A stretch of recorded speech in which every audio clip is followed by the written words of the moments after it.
নমস্কাৰ স্বাগতম আজি এজন বিশেষ উদ্যমী ব্যক্তি লগ কৰিবলৈ গৈ আছো আমি বলক আমাৰ যাত্ৰা আৰম্ভ কৰো আৰু আহি পালো তেখেতৰ ঠাই তেখেতৰ এখন নাৰ্সাৰী আছে নাৰ্সাৰীতে প্ৰথমে আমি তেখেতক লগ পাম আপোনালোক হয়তো বহুতে মোৰ এই কিতাপখন পঢ়িছে বিনিয়োগৰ প্ৰয়োজনীয়তা শেয়াৰ বজাৰৰ সৈতে যাত্ৰা আৰু কিতাপখনত মই শেয়াৰ বজাৰ বিনিয়োগ মিউচুৱেল ফাণ্ড ইনভেষ্টমেণ্ট এইবিলাকৰ কথা কৈছো কিন্তু আজি আমি এজন বিশেষ ব্যক্তিক লগ কৰিম আৰু তেখেতৰ পৰা জানিম যে শেয়াৰ বজাৰ মিউচুৱেল ফাণ্ড এফডিৰ উপৰিও যে এক বিঘা মাটিতো যে বিনিয়োগ কৰিব পাৰে আৰু এক বিঘা মাটিত বিনিয়োগ কৰি কিমানখিনি লাভালাভ হ'ব পাৰে সেই বিষয়ে আমি জানিম আজি আমি যিজন ব্যক্তিক লগ কৰিম তেখেতৰ এখন নাৰ্সাৰী আছে আৰু নাৰ্সাৰীৰ ওচৰতে তেখেতৰ এখন দোকানো আছে এইখিনি ব্যৱসায়ৰ উপৰিও তেখেতে এটা বৃহৎ ইনভেষ্টমেণ্ট কৰিছে এই বিঘা মাটিত তেখেতে এটা ইনভেষ্টমেণ্ট কৰিছে আৰু এই বিঘা মাটিত কিনো এনেকুৱা ইনভেষ্টমেণ্ট কৰিছে আজি সেইটো বিষয়ে আমি গম পাম যিজন ব্যক্তিক লগ কৰিবলৈ গৈ আছো তেখেতৰ নাম হ'ল ভুৱন ভৰালী আৰু আসলতে তেখেতক আমি প্ৰকৃতি প্ৰেমী বুলি ক'লেও ভুল নহয় তেখেতে এজন ভাল প্ৰকৃতি প্ৰেমীও আৰু প্ৰকৃতিৰ লগতে তেখেতে বহুতখিনি কাম কৰিছে সেইখিনি বিষয়ে আমি জানিম নমস্কাৰ হয় নমস্কাৰ এখেতে হ'ল ভুৱন ভৰালী আৰু এখেতৰ আপুনি টি-চাৰ্টটো চালেও গম পাব টি-চাৰ্টতে তেখেতৰ প্ৰকৃতি লিখা আছে তেখেত বহুত প্ৰকৃতি প্ৰেমী আৰু তেখেতে এই বিঘা মাটিত এটা বৃহৎ ইনভেষ্টমেণ্ট এটা কৰিছে যেটো নৰ্মেলি আমি এফডিত ইনভেষ্ট কৰোঁ ৰেকাৰিঙত ইনভেষ্ট কৰোঁ এখেতেই এফডি ৰেকাৰিঙত নহয় এটা বেলেগ ইনভেষ্টমেণ্ট কৰিছে আৰু যেটো প্লটত ইনভেষ্টমেণ্ট কৰিছে সেইটো প্লট হয়তো ইয়াতকৈ অলপমান দূৰ হয় মোটামুটি ইয়াৰ পৰা 1 কিলোমিটাৰ মান যাব লাগিব ঠিক আছে আমি এতিয়া তাত যাম তাত গৈ আমি কথা পাতিম আৰু এয়াই হ'ল ভুৱনৰ ইনভেষ্টমেণ্ট 1 বিঘা মাটিজোৰা এখন মেগনি বাগান মোৰ লগত আছে ভুৱন আৰু ভুৱনৰ হ'ল এইখন এখন মেগনিৰ বাগান আপোনালোকক যে বিনিয়োগৰ কথা কৈছিলো তেখেতে কি বিনিয়োগ কৰিছে সেইটো হ'ল এখন তেখেতে মেগনি বাগানত বিনিয়োগ কৰিছে এই বিঘা মাটিৰ ওপৰত তেখেতে এয়া বিনিয়োগ কৰিছে এতিয়া আমি বাকি কথাখিনি পাতিম কেনেকৈনো তেখেতে এই দিশত আগুৱাই গ'ল তেখেতে গ্ৰেজুৱেচন কৰাৰ পিছত কিয় মন গ'ল যে এনেকুৱাকৈ এটা বিনিয়োগ কৰিম সেই বিষয়ে আমি কথা পাতিম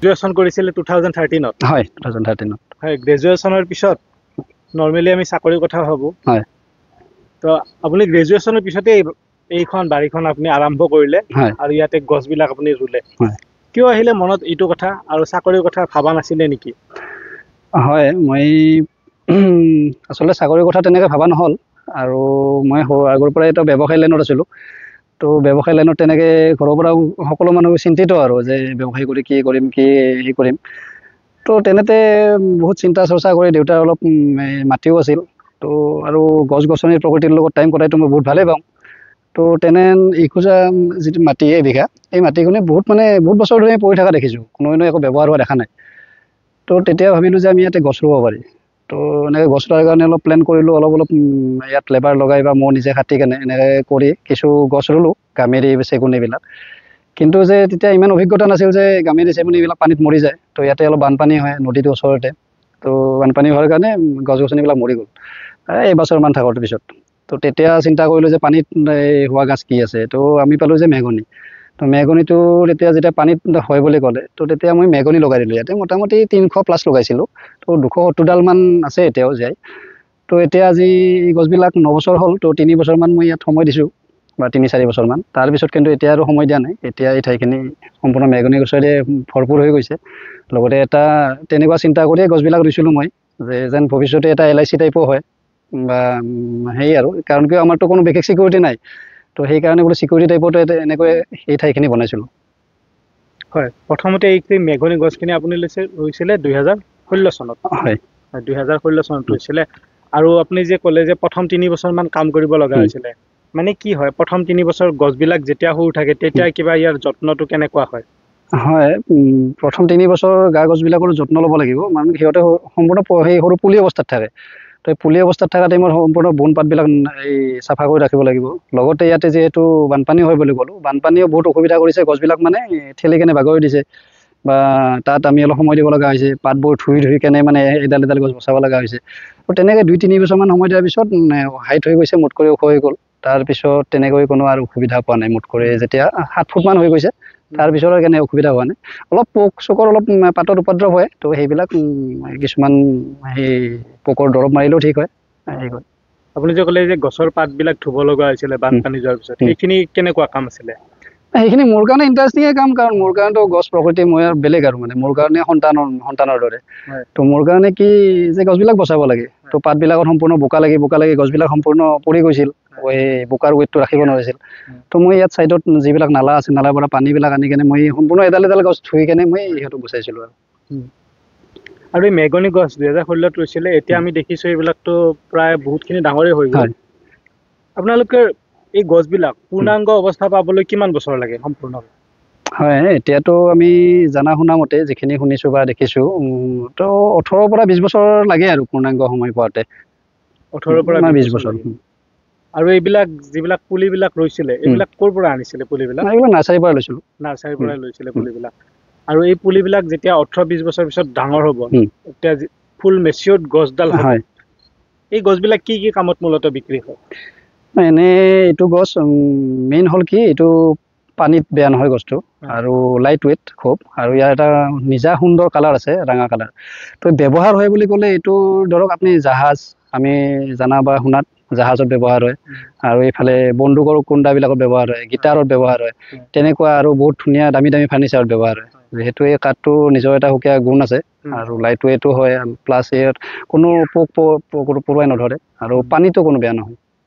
আপুনি যদিও ক'লে এই মেগনি গছৰ কাঠ জাহাজত ব্যৱহাৰ হয়, বন্দুকৰ কুণ্ডাত ব্যৱহাৰ হয়, গিটাৰ, এনেকুৱা আৰ্টিষ্টিক বস্তুটো ব্যৱহাৰ হয়, হয়তো নিশ্চয় ইয়াৰ দাম বজাৰত বহুতখিনি হ'ব।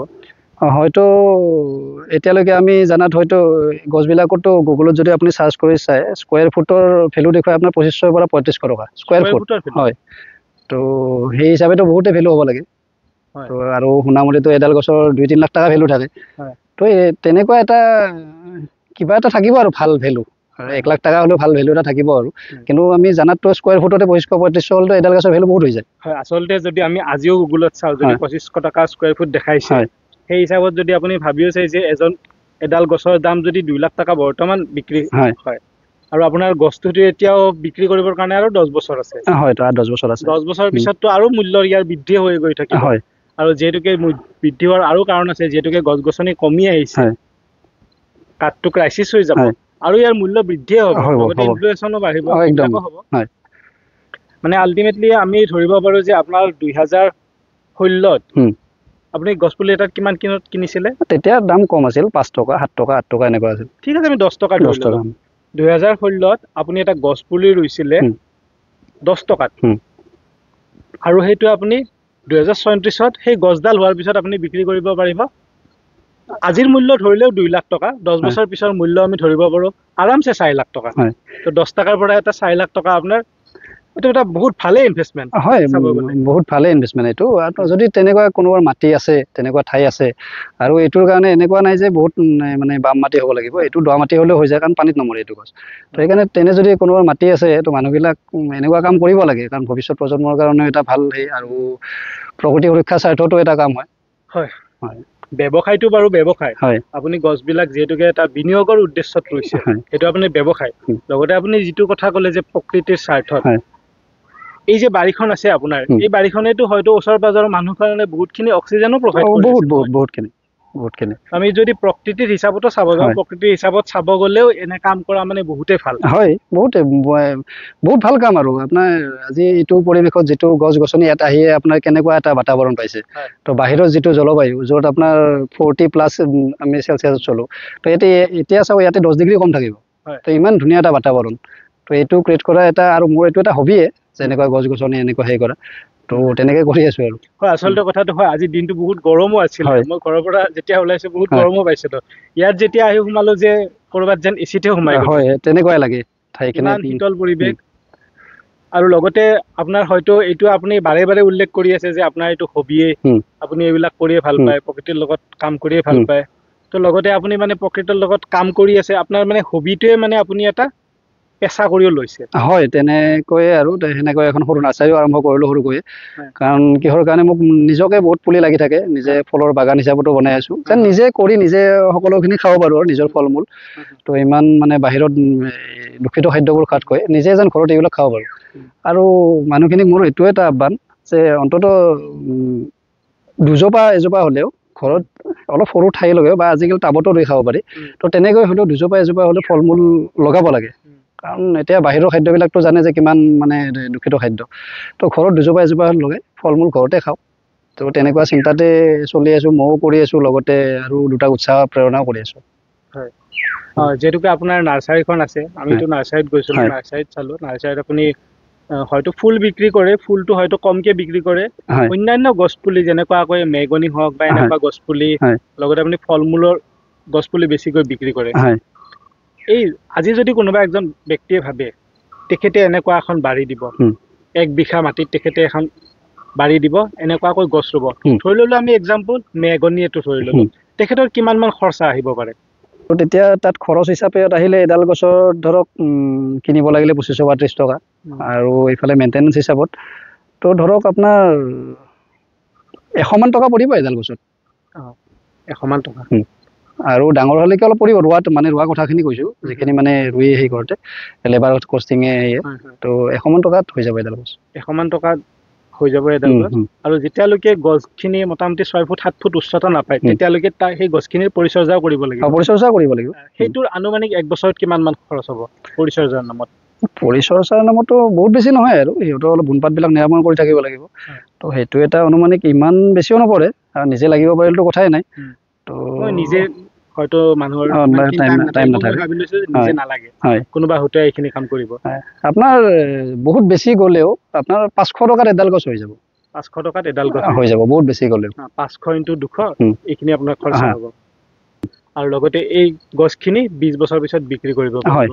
আৰু মই দামৰ কথা অলপ আগতে কৈছোঁৱে যে 200 গছ 20 বছৰ পিছত বিক্ৰী কৰিব, প্ৰত্যেকডাল গছৰ মূল্য 4 লাখ টকাকৈ ধৰক, ন্যূনতম ধৰিছোঁ আমি 4 লাখ টকাকৈ। কিমানখিনি হয় আপোনালোকে নিজে হিচাপ কৰি ল'ব, সংখ্যাটো মই নকওঁ, কমেণ্ট ছেকশ্যনত লিখিব কিমানখিনি হয়।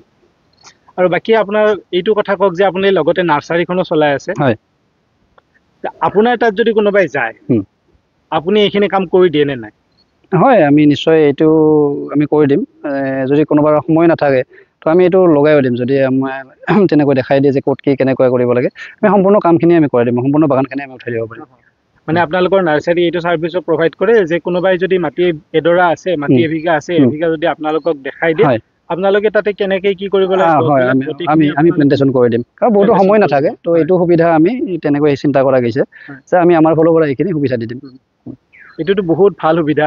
এতিয়া মই ভাবিম যে মই আজি মোৰ ওচৰত যদি 50,000 টকাও আছে, মই FD কৰা সলনি এইটোৱে ভাবি ল'ম নেকি? হয়, নিশ্চয় ভাবিব পাৰে, একদম ভাবিব পাৰে। আৰু আমাৰ নৰ্মেলি যদি মানুহবিলাকৰ কথা চাওঁ ন, আমাৰ অসমৰ মানুহবিলাকৰ নৰ্মেলি মাটি আছে, আৰু আছে বহুত মাটি এনেই পৰি আছে। হয়, এবিঘা মাটিত আমি যদি অন্যান্য খেতিও কৰোঁ, অন্যান্য খেতি কৰিলে বছৰটো হয়তো ইমানখিনি লাভালাভ নহ'ব। হয়, এবিঘা মাটিত আমি বেলেগ খেতি ৰবি শস্য বা এইবিলাক বেলেগ কথা, কিন্তু এইটো আপোনাৰ ধৰা ভৱিষ্যতৰ কাৰণে এটা ভাল LIC আৰু ভাল চিকিউৰিটি। আপুনি এটা ভাবিব পাৰে যে মই 20 বছৰ পিছত এটা ভাল চিকিউৰিটি মই কৰি থৈ দিছোঁ, আৰু সেইটোৱে আৰু। বাকী আপোনাৰ পৰা বহুত কথা গম পালোঁ, বহুত নজনা কথা গম পালোঁ। আচলতে এইবিলাকৰ যে কিমান এটা ধুনীয়া অপৰচুনিটি আছে, আৰু আমাৰ যিখিনি দৰ্শকে ভিডিঅ'টো চাব তেখেতসকলেও গম পাব ইমান ধুনীয়া ধুনীয়া অপৰচুনিটি আছে, এইবিলাকতো আমি কাম কৰিব লাগে। নিশ্চয়কৈ বাৰু, ধন্যবাদ জনাইছোঁ। ধন্যবাদ।